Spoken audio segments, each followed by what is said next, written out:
हमारा next question है मोहरे और मुद्रांकन। हड़प्पा के लोग इनका उपयोग क्यों करते थे, बेसिकली मोहरों का उपयोग। तो जो मोहरे होती थी वो एक शेलखड़ी नामक पत्थर से बनती थी। एक पत्थर का उपयोग करके मोहरों को बनाया जाता था। अब इनका उपयोग क्यों होता था मोहरों का?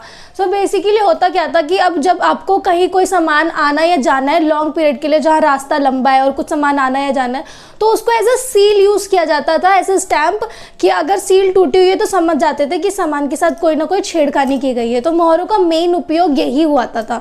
व्यापार में ज़्यादातर यूज़ करा जाता था, या फिर कुछ भी इंपॉर्टेंट कोई डॉक्यूमेंट्स जाने हैं, सामान जाना है, तो एज अ सील पैक आप उसमें मार देते थे, मोहरे लगा देते थे कि अगर कोई भी छेड़खानी हुई है तो मतलब कुछ गड़बड़ हुई है। और इस पे